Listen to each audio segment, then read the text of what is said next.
Hello everyone, स्वागत है आपका स्पोकन इंग्लिश के आज के हमारे इस वीडियो लेक्चर में। आज से हम शुरुआत कर रहे हैं हमारी इस 10 सीरीज की। आज के इस वीडियो लेक्चर में हम डिस्कस करेंगे सबसे पहले टेंस के बारे में, that is present simple tense, जिसको प्रेजेंट इंडेफिनिट टेंस भी कहा जाता है। यह सबसे पहला टेंस है और सबसे ज्यादा यूज होने वाला टेंस है कम्युनिकेशन में। तो चलिए हम शुरुआत करते हैं आज के हमारे इस वीडियो लेक्चर की। प्रेजेंट सिंपल टेंस क्या होता है? वह वाक्य जो ता है, ती है, ते है इत्यादि पर खत्म होता है, वह प्रेजेंट सिंपल टेंस की सहायता से बनाया जाता है। जैसे अगर मैं कहता हूं कि वह कॉलेज जाता है, हम इंग्लिश सीखते हैं, वह किताब खरीदता है, हम बाजार जाते हैं, पिताजी रोज सुबह अखबार पढ़ते हैं, सूर्य पूर्व से निकलता है, पश्चिम में अस्त होता है। तो यह सारे सेंटेंसेस जो हैं यह प्रेजेंट सिंपल टेंस के हैं, क्योंकि ये सारे सेंटेंसेस, सारे वाक्य ता है, ती है, ते है आदि शब्दों पर खत्म हो रहे हैं। The simple present, also called present indefinite tense, is used to show repetition, habit और फैक्ट। सिंपल प्रेजेंट टेंस इस तरह के वाक्यों को बताता है जिसमें घटनाएं बार बार दोहराई जाती हैं, बार बार कोई चीज होती है। जैसे अगर मैं कहता हूं कि यह ट्रेन रोज सुबह 6 बजे निकलती है, तो मतलब यह ट्रेन बार बार वहां से निकलती है, इसका रिपीटेशन होता है। अगर हम कहते हैं कि वह सिगरेट पीता है, हालांकि सिगरेट पीना बिल्कुल अच्छी बात नहीं है, पर यह उसकी एक आदत को, हैबिट को शो करता है। अगर हम किसी यूनिवर्सल फैक्ट के बारे में बात करते हैं कि जैसे पौधे मिट्टी में उगते हैं या सूर्य पूर्व से निकलता है, तो यह सब सेंटेंसेस जो हैं यह प्रेजेंट सिंपल टेंस के अंतर्गत बनाए जाते हैं। हम कुछ एग्जांपल्स देखते हैं। हम सब फुटबॉल खेलते हैं, तो यह ते हे पर खत्म हो रहा है, इसलिए यह प्रेजेंट सिंपल टेंस का वाक्य है। चलिए हम इसको ट्रांसलेट करके देखते हैं। हम सब फुटबॉल खेलते हैं, तो सबसे पहले आपको चाहिए सब्जेक्ट। आप ऑलरेडी सेंटेंस स्ट्रक्चर के लेक्चर में सीख चुके हैं कि किसी भी वाक्य को ट्रांसलेट करने के लिए हमें सबसे पहले सब्जेक्ट चाहिए, फिर वर्ब चाहिए, फिर ऑब्जेक्ट चाहिए। तो इस वाक्य में सबसे पहले हमें चाहिए सब्जेक्ट। हम सब फुटबॉल खेलते हैं, तो कौन फुटबॉल खेलता है? हम। तो हम सब हो गया वी ऑल, ये हो गया हमारा सब्जेक्ट। प्ले, प्ले हो गया वर्ब और फुटबॉल हो गया object. We all play football. पौधे मिट्टी में उगते हैं, प्लांट्स ग्रो इन सॉइल। मैं सुबह 6 बजे उठता हूं, I wake up at 6 AM। बिल्लियां दूध पीती है, कैट्स लाइक या ड्रिंक मिल्क। जोधपुर राजस्थान में है। अब आप सोचेंगे कि यहां तो ता है, ती है, ते है जैसा कोई शब्द नहीं आया, तो यह सेंटेंस कैसे प्रेजेंट सिंपल का हो सकता है? एक्चुअली इस तरह के वाक्य जो बताते हैं कि कोई क्या है, वो भी साधारण वाक्यों में ही आते हैं। कहा जाएगा जोधपुर इज इन राजस्थान।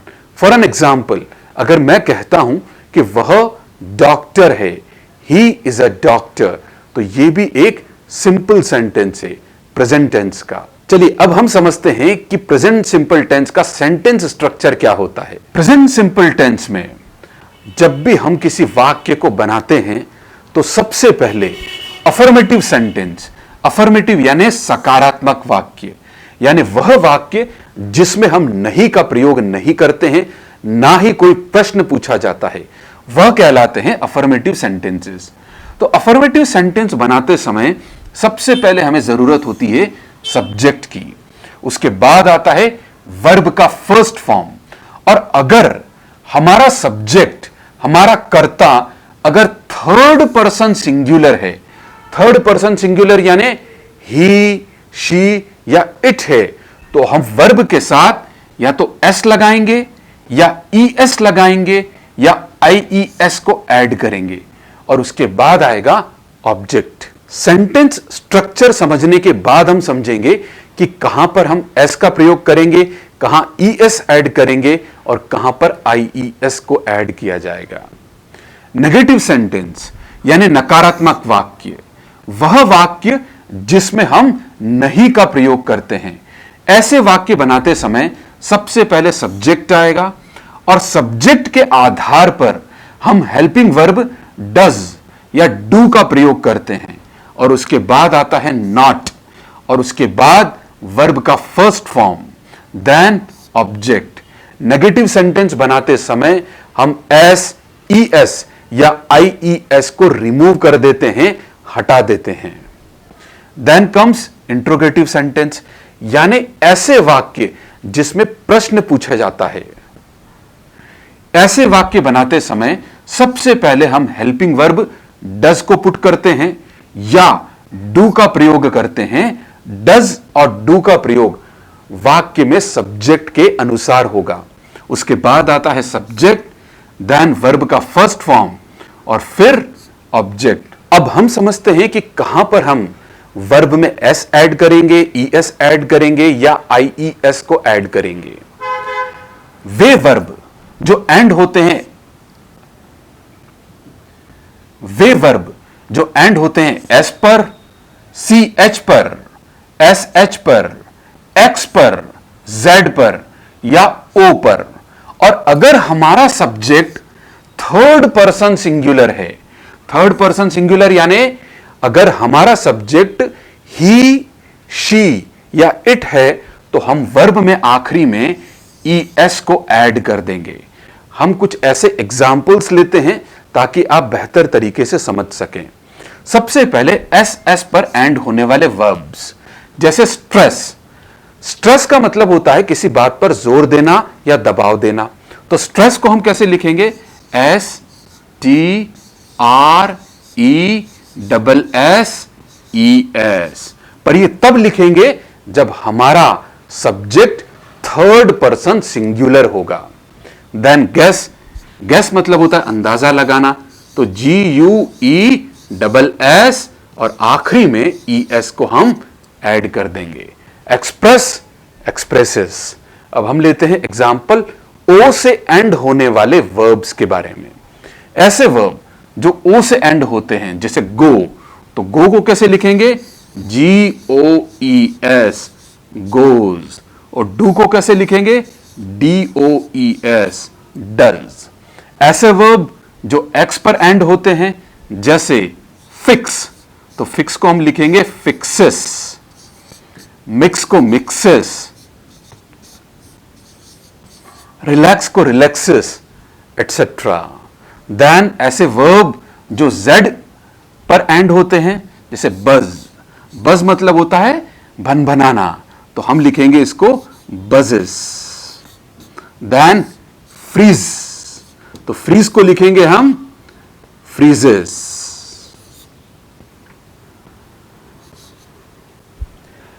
पर तब लिखेंगे जब हमारा सब्जेक्ट थर्ड पर्सन सिंगुलर है। देन कम्स सी एच से एंड होने वाले वर्ब्स जैसे वॉच, तो वॉच को लिखेंगे वॉचेस। कैच को लिखेंगे कैचेस। टीच को लिखेंगे टीचेस, रीच को लिखेंगे रीचेस। देन एस एच से एंड होने वाले वर्ब्स जैसे ब्रश, तो ब्रश को लिखेंगे ब्रशेस। वॉश को लिखेंगे वॉशेस। क्रश को लिखेंगे, क्रैश को लिखेंगे क्रैशेस। इस तरह से जो भी वर्ब्स इन लेटर्स पर एंड होते हैं और अगर हमारा सब्जेक्ट थर्ड पर्सन सिंगुलर है तो हम उसमें ईएस को ऐड करेंगे। अब हम समझते हैं उन वर्ब्स के बारे में जो वाई लेटर पर एंड होते हैं। When a verb ends with y and there is a consonant before it, the y changes into IES. आप निश्चित तौर पर जानते होंगे कि इंग्लिश भाषा में दो तरह के स्वर होते हैं, कॉन्सोनेंट और वॉवेल। इंग्लिश लैंग्वेज में टोटल 26 अल्फाबेट्स होते हैं, जिसमें से 21 जो होते हैं वो होते हैं कॉन्सोनेंट साउंड के, और रिमेनिंग जो 5 हैं वो होते हैं वॉवेल साउंड के। वॉवेल साउंड के कौन कौन से होते हैं? ए, ई, आई, ओ, यू, ये हैं वॉवेल साउंड।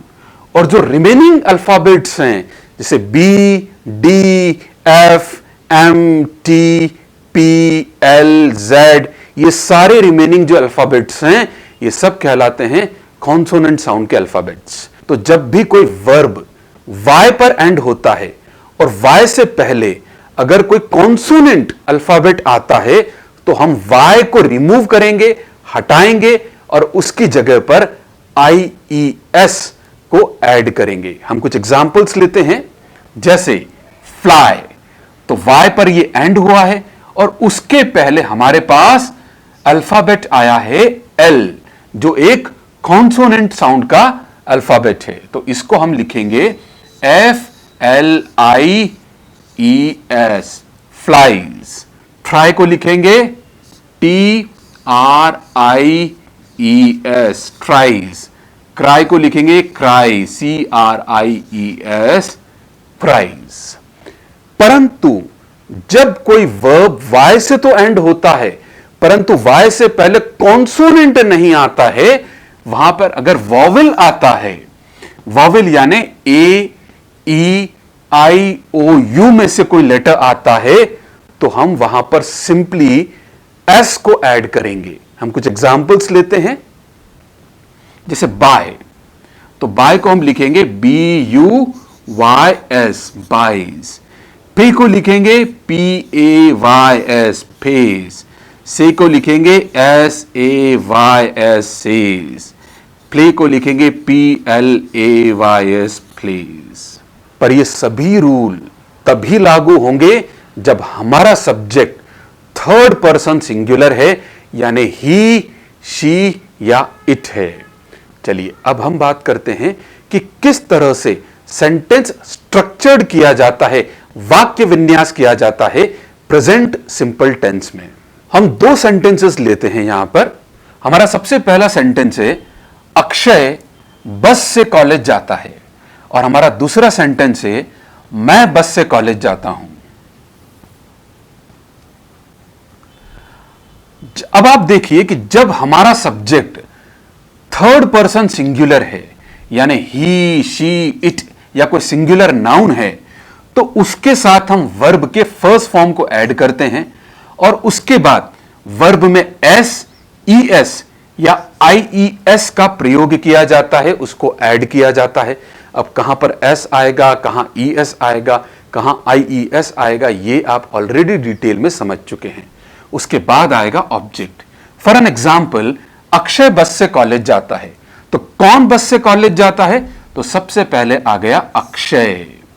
देन गो, तो गो में हमने ऐड किया E S, goes to college by bus. ये हो गया हमारा अफर्मेटिव सेंटेंस, यानी सकारात्मक वाक्य। अब इसी का हम नेगेटिव बनाते हैं। अक्षय बस से कॉलेज नहीं जाता है, तो अक्षय सबसे पहले हमारा सब्जेक्ट आ गया। देन हमारा सब्जेक्ट सिंगुलर है, यानी थर्ड पर्सन सिंगुलर नाउन है, तो यहां पर हम हेल्पिंग वर्ब डज का प्रयोग करेंगे। उसके बाद आएगा नॉट, तो डज नॉट को आप डजन भी लिख सकते हैं। Akshay doesn't go to college by bus, और यहां मेन वर्ब से एस, ई एस या आई ई एस का अगर आपने प्रयोग किया है तो वो हट जाएगा। इस सेंटेंस में हमने ई एस का प्रयोग किया था, जिसको हमने हटा दिया। Then comes interrogative sentence. Interrogative sentence बनाते समय सबसे पहले हम हेल्पिंग वर्ब डज का प्रयोग करेंगे, क्योंकि हमारा सब्जेक्ट सिंगुलर नाउन है। देन वर्ब का फर्स्ट फॉर्म आएगा does Akshay go to college by बस।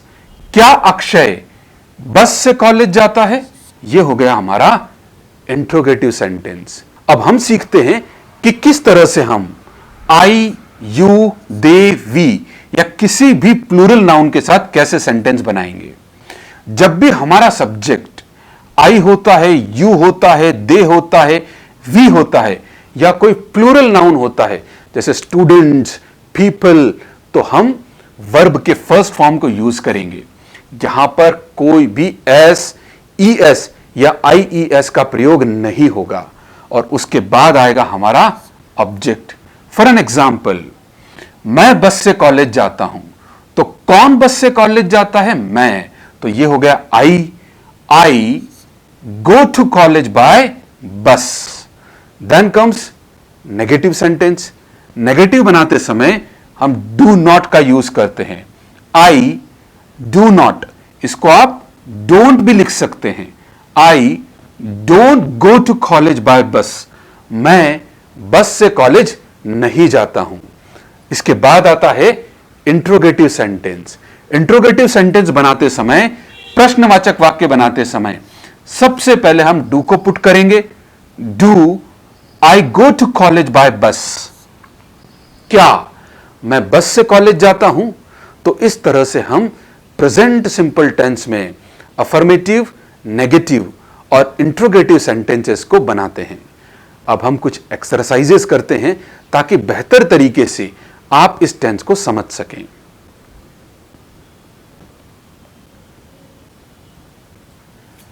एक्सरसाइज 1। इस एक्सरसाइज में आपको इन सेंटेंसेस को ट्रांसलेट करना है। यहां पर आप यह भी कर सकते हैं कि आप वीडियो को पॉज करें, इस एक्सरसाइज को सॉल्व करें और उसके बाद वीडियो को प्ले करके रीचेक करें कि आपके कितने सेंटेंसेस सही हैं। चलिए हम इसके सॉल्यूशंस को अब देखते हैं। मैं उसे भली भांति जानता हूं, तो हमारा सब्जेक्ट क्या है? I know him well. Next sentence है हमारा सीमा सुबह नाश्ता करती है। Seema takes breakfast in the morning. Next sentence है मैं 10 बजे स्कूल पहुंचता हूं। I reach school at 10 o'clock। सूर्य पूर्व से निकलता है। The sun rises from the east. मैं कॉफी पीता हूं। आई टेक या ड्रिंक, आई टेक कॉफी। वह चिंतित दिखता है, तो ही लुक्स या सीम्स वरिड। वरिड यानी चिंतित। तुम झूठ बोलते हो, यू लाई। मैं सोने से पहले ब्रश करता हूं। I brush before sleeping. वह विजयनगर से बस में चढ़ती है। She boards the bus from Vijaynagar. या आप इसको यह भी कह सकते हैं she gets on the bus from Vijaynagar. पौधे मिट्टी में उगते हैं। Plants grow in soil. मैं उम्मीद करता हूं कि आपके सभी सेंटेंसेस करेक्ट होंगे। अब हम देखते हैं एक और एक्सरसाइज। इस एक्सरसाइज में आपको इस सुंदर सी स्टोरी को ट्रांसलेट करना है। तो यह भी कर सकते हैं कि वीडियो को यहां पर पॉज करें, इस स्टोरी को ट्रांसलेट करें और उसके बाद रीचेक करें। तो आपकी स्टोरी है, अजय एक सरल व्यक्ति है। वह एक किसान है। वह गांव में अपनी पत्नी के साथ रहता है। वह सुबह जल्दी उठता है। वह दांत साफ करने के लिए ब्रश का प्रयोग नहीं करता है।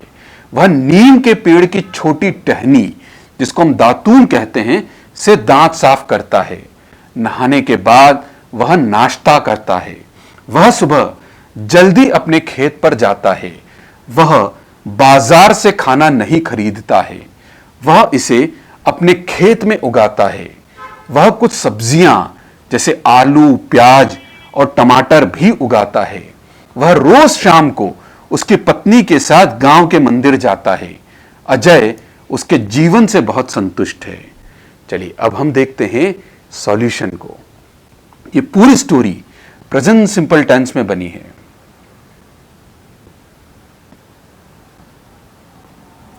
अजय एक सरल व्यक्ति है। Ajay is a simple person. वह एक किसान है। He is a farmer.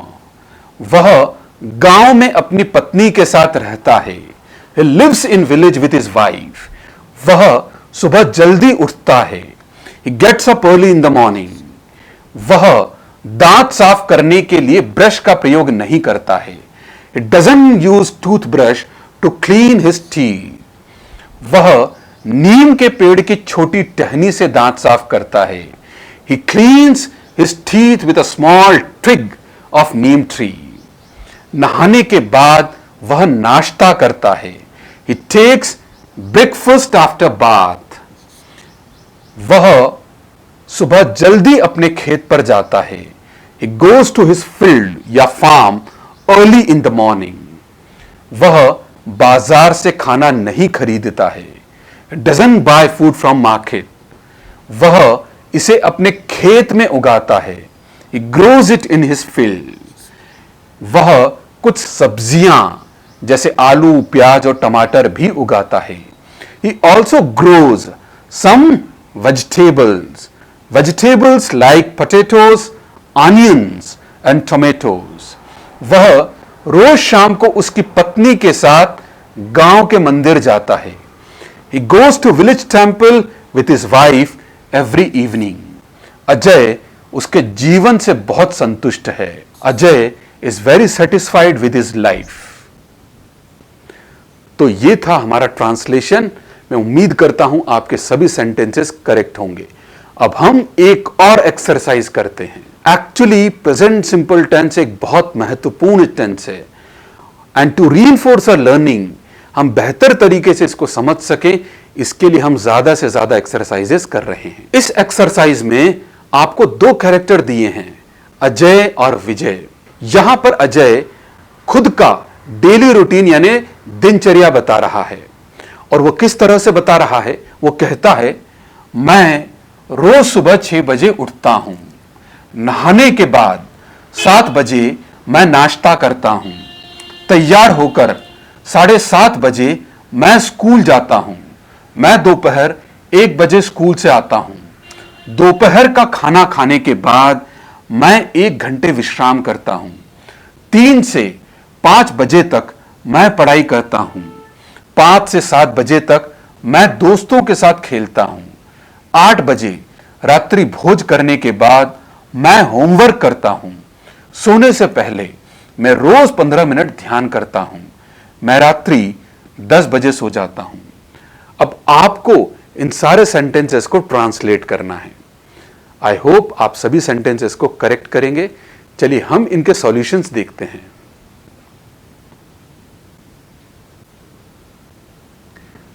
मैं रोज सुबह 6 बजे उठता हूं। I wake up every morning at 6। नहाने के बाद 7 बजे मैं नाश्ता करता हूं। After taking bath I have या I take breakfast at 7 o'clock। मैं 7:30 बजे स्कूल जाता हूं। I go to school at 7:30। मैं दोपहर 1 बजे स्कूल से आता हूं। I come from school at 1 PM। दोपहर का खाना खाने के बाद मैं 1 घंटे विश्राम करता हूं। After having lunch I take rest for an hour. 3 से 5 बजे तक मैं पढ़ाई करता हूं। I study from 3 to 5। मैं दोस्तों के साथ खेलता हूं 5 से 7 बजे तक। I play with friends from 5 to 7। 8 बजे रात्रि भोज करने के बाद मैं होमवर्क करता हूं। After having dinner eight 8 o'clock I do my homework. सोने से पहले मैं रोज 15 मिनट ध्यान करता हूं। I meditate daily for 15 minutes before sleeping. मैं रात्रि 10 बजे सो जाता हूं। I go to sleep at 10 PM। अब चालू होती है हमारी एक्चुअल एक्सरसाइज। अब आपको यह करना है कि आपको अजय के बिहाफ में विजय की तरफ से बताना है कि अजय का डेली रूटीन क्या है, यानी अजय कब उठता है, कब क्या करता है। फॉर एन एग्जाम्पल, अजय रोज सुबह 6 बजे उठता है। नहाने के बाद 7 बजे अजय नाश्ता करता है। अजय 7:30 बजे स्कूल जाता है। अजय दोपहर 1 बजे स्कूल से आता है। दोपहर का खाना खाने के बाद अजय 1 घंटा विश्राम करता है। 3 से 5 बजे तक अजय पढ़ाई करता है। दोस्तों के साथ अजय 5 से 7 बजे तक खेलता है। 8 बजे रात्रि भोज करने के बाद अजय होमवर्क करता है। सोने से पहले अजय रोज 15 मिनट ध्यान करता है। रात्रि 10 बजे अजय सो जाता है। जब आप ये सेंटेंसेस बनाएंगे तो यहां पर आपका sentence structure all together different होगा, क्योंकि वो बनेगा थर्ड पर्सन सिंगुलर सब्जेक्ट के साथ, यानी ही या अजय के साथ। आई होप इस एक्सरसाइज को आप बेहतर तरीके से कर पाएंगे। अब हम वाइंड अप करते हैं हमारे आज के इस वीडियो लेक्चर को यहीं। अगर आज का वीडियो लेक्चर आपको पसंद आया, do like, share and subscribe. Thank you very much.